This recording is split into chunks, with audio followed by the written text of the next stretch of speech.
BEL की बात करते हैं और अपोलो हॉस्पिटल्स की बात करते हैं। दोनों ही स्टॉक्स अपने ऑल टाइम हाई पे कामकाज कर रहे हैं। बीईएल अभी करीबन 2.5% का इजाफा है, 431 के आसपास का स्तर है। अपोलो हॉस्पिटल्स अराउंड 3% अप, 7,458 के आसपास का लेवल है। दोनों ही स्टॉक्स आपके चार्ट पे कैसे लगते हैं? जी, आई थिंक बीएल में देखोगे एक कंसिस्टेंट रैली बना के रखा है। एक करेक्शन के बाद शार्प रिवर्सल आया, उसके बाद भी देखते हैं तो स्टॉक में higher high higher low formation stock ने मेंटेन रखा है। थोड़ा सा ओवरबॉट जरूर है, बट कहीं भी हम्म, पैटर्न्स को अगर मैं देखता हूँ तो कहीं भी पैटर्न्स में रिवर्सल या कोई बड़ा करेक्शन ट्रिगर अभी भी नहीं हो रहा है। जो ट्रेंड फॉलोइंग ट्रेडर्स है, मुझे लगता है उनके लिए 410 और 420 दो इंपॉर्टेंट सपोर्ट जोन रहेंगे। जब तक उसके ऊपर स्टॉक ट्रेड हो रहा है, ये बुलिश सेटअप जो बना हुआ है वो कहीं ना कहीं कंटिन्यू होता हुआ देखने को मिल रहा है। ऑन द हायर साइड कहीं ना कहीं ये स्टॉक 440 450 तक भी रैली कर सकता है। दूसरा, आपने अपोलो हॉस्पिटल के बारे में पूछा था। अपोलो हॉस्पिटल भी जी। एक रेंज के बाहर निकलने के बाद बुलिश हम्म, मोमेंटम स्टॉक में बढ़ता हुआ देखने को मिला है। 72 के हम्म, आसपास जो रेंज था वहीं पे हम्म, कंसिस्टेंटली थोड़ा सा स्ट्रगल कर रहा था, प्रॉफिट बुकिंग दिख रहा था। एक हम्म, सक्सेसफुल ब्रेकआउट के बाद ब्रेकआउट कंटिन्यूएशन फॉर्मेशन देखने को मिला है। मुझे लगता है हम्म, जो भी ब्रेकआउट के साथ जाना चाहते हैं उनके लिए 73 और 72 दो इंपॉर्टेंट लेवल है। उसके ऊपर है तो ये बुलिश टेक्सचर कंटिन्यू रहेगा। ऑन द हायर साइड कहीं ना कहीं ये हम्म, स्टॉक 76 या बोल सकते हैं कि 7650 की तरफ बढ़ता हम्म, हुआ देखने को मिल सकता है। थोड़ा साइडवेज जाएगा, आज थोड़ा सा दबाव में है तो थोड़ा सा मोमेंटम भी शायद एक ड्रॉप होता हुआ दिखे, बट पोजिशनली अगर मैं देखता हूँ तो बुलिश हम्म। सेटअप कंटिन्यू रहने के चांसेस चार्ट्स पे दिख के आ रहे हैं। जी, और अपोलो हॉस्पिटल में खबर भी ये है कि बोर्ड ने जो है डीमर्जर लिस्टिंग प्लान्स है उनके, फार्मेसी और डिजिटल हेल्थ बिजनेस को वो लिस्ट करेंगे। उसके चलते हुए हमने आज तेजी देखी, 4% तक का इजाफा इस स्टॉक में था।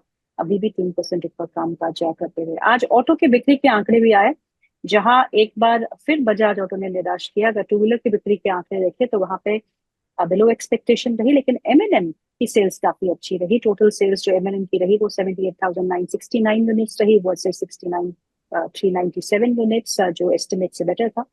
और अगर एमएनएम के ट्रैक्टर सेल्स के आंकड़े देखें तो वो भी काफी अच्छे रहे। Total sales 53,392 units versus 47,319 units year on year, और estimated was 50,000 units, so better than estimates number for M&M, but Bajaj Auto again disappointed. But surprisingly, अगर हम ऑटो स्टॉक इन ऑटो के सेल्स के आंकड़ों में देखें तो exports have been doing well. It is for Bajaj Auto also, Mahindra and Mahindra के एक्सपोर्ट्स के आंकड़े काफी अच्छा है। डोमेस्टिक सेल्स जो है बजाज ऑटो की 13% ड्रॉप हुई है, which is again consumption story को प्ले आउट होने में फंडामेंटल साइड पे थोड़ा टाइम लगेगा। हो सकता है कि next half of the financial year FY 26 turns out to be better as far as the consumption is concern. दो स्टॉक्स के बारे में बात करेंगे अमोल साहब। रिलायंस, जिसका नुआमा ने एक टारगेट दिया है, and it has raised it targets to 1,800 rupees. First time some some broking houses really increase target on Reliance. और जियो फाइनेंस, जिसमें काफी अच्छा एक मोमेंटम बना हुआ है, ब्रोकरेज बिजनेस में भी आ चुका है, और एएमसी बिजनेस की भी शुरुआत जल्द कर रहा है। 330 के आसपास ही कामकाज कर रहा है। 1.25% का इजाफा इस स्टॉक में आज भी देखने को मिल रहा है। दोनों ही स्टॉक्स के बारे में बताइए। ये दोनों ही स्टॉक का फॉर्मेशन अगर हम देखते हैं तो पॉजिटिव साइड पे ही है, शॉर्ट टर्म भी और मीडियम टर्म भी। तो दोनों हम्म, में जो बुलिश मोमेंटम है वो फिलहाल तो कंटिन्यू रहने के चांसेस चार्ट्स पे दिख के आ रहे। रिलायंस अगर हम्म, हम देखें तो एक कंसिस्टेंट रैली हुआ है। 1425 के आसपास स्टॉक कंसोलिडेट कर रहा था, फिर ब्रेकआउट हुआ और फिर ब्रेकआउट हम्म, टेक्सचर कंटिन्यू भी रहा। तो डेली और वीकली दोनों सेटअप रिलायंस में काफी प्रॉमिसिंग लग रहे हैं। थोड़ा सा ओवरबॉट हम्म, हो रहा है तो शायद मार्केट में हम्म, करेक्शन आएगा तो शायद थोड़ा हम्म, सा एक साइडवेज मोमेंटम है, एक टेम्पररी करेक्शन देखने को मिल सकता है। हाउएवर कोई बड़ा रिवर्सल अब फिलहाल तो नहीं दिख रहा है।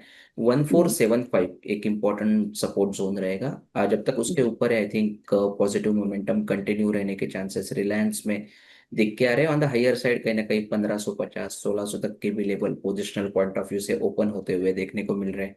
जियो हम्म, फाइनेंस के बारे में अगर हम देखते हैं तो जियो फाइनेंस लास्ट मंथ काफी प्रॉमिसिंग था और कंसिस्टेंटली 3 4 मंथ में स्टॉक में एक बाइंग मोमेंटम देखने को मिला है। हायर लोस फॉर्मेशन देखने को मिला है। कोई भी डीप जी, आता है उसके बाद रिवर्सल जो आते हैं वो सस्टेन हो रहा है। मुझे लगता है हम्म, रिवर्सल के लिए थोड़ा वेट करना चाहिए। एक 4 5 दिन का स्ट्रांग रैली हुआ है। हम्म, 315 और 310 दो इंपॉर्टेंट सपोर्ट जोन रहेंगे। Buying on hmm, dips and sell on rallies थोड़ा सा प्रेफरेबल रहेगा। थोड़ा सा ओवरबॉट है इसके लिए। On the higher hmm, side कहीं ना कहीं 340 350 की तरफ बढ़ता हुआ स्टॉक दिखने को मिल रहा है। हम्म। अमोल साहब, आज कुछ प्राइवेट बैंक्स भी हरे निशान में कामकाज कर रहे हैं, हालांकि बैंक निफ्टी नीचे है। HDFC बैंक अब आधा फीसदी ऊपर कामकाज करते हुए, कोटक बैंक ने भी ½ फीसदी का इजाफा है। और इंडसइंड बैंक 681 का स्तर यहाँ पे देखने को मिल रहा है, बहुत अच्छी रिकवरी। माफ कीजिएगा, 881 का स्तर यहाँ देखने को मिल रहा है, बहुत ही अच्छी रिकवरी हमने स्टॉक में देखी है। सो इंडसइंड बैंक एंड आईसीआईसीआई तो लाल निशान में है। एचडीएफसी बैंक के मोमेंटम के बारे में बताइए। आईसीआईसीआई बैंक का फॉर्मेशन कंपैरेटिवली बेटर लग रहा है, क्योंकि आज हम्म, 2 दिन से दबाव है, नो डाउट अबाउट दैट। जी। बट कहीं भी वीकली फॉर्मेशंस में कोई दिक्कत नहीं लग रही है। एक बुलिश हम्म, कैंडल के बाद एक थोड़ा सा करेक्शन है। हायर बॉटम फॉर्मेशन अभी भी मेंटेन है, तो रिवर्सल पे फोकस रहेगा। अगर रिवर्सल होता है तो आईसीआईसीआई बैंक में एक फ्रेश अप ट्रेंड रैली आने के चांसेस बढ़ते हुए हम देख रहे हैं। एचडीएफसी बैंक में थोड़ा वेट एंड वॉच का अप्रोच रहेगा। अगर ये वापस से अपना रेजिस्टेंस जोन है जो 2025 का है, वो हम्म, सक्सेसफुली क्लियर करता है, तो पॉजिटिव मोमेंटम बढ़ने के चांसेस बढ़ते हुए दिख रहे हैं। और हम्म, इंडस्ट्रियल थोड़ा सा अलग है, बड़े करेक्शन के बाद स्टॉक काफी कंसोलिडेट होते हुए दिख रहा है। कंसोलिडेशन का ब्रेकआउट आने के चांसेस चार्ट्स पे दिख के आ रहे हैं, बट एक मोमेंटम ज्यादा है। मुझे लगता है हम्म, मोमेंटम प्लेयर है या जो ब्रेकआउट के लिए जाना चाहते हैं उनके लिए 855 का एक जोन रहेगा। उसके ऊपर हम्म, अगर ये स्टॉक रहता है तो बुलिश मोमेंटम और बढ़ने के चांसेस चार्ट्स पे दिख के आ रहे हैं। ऑन द हायर साइड कहीं ना कहीं ये 900 925 की तरफ बढ़ता हुआ चार्ट्स पे देखने को मिल रहा है।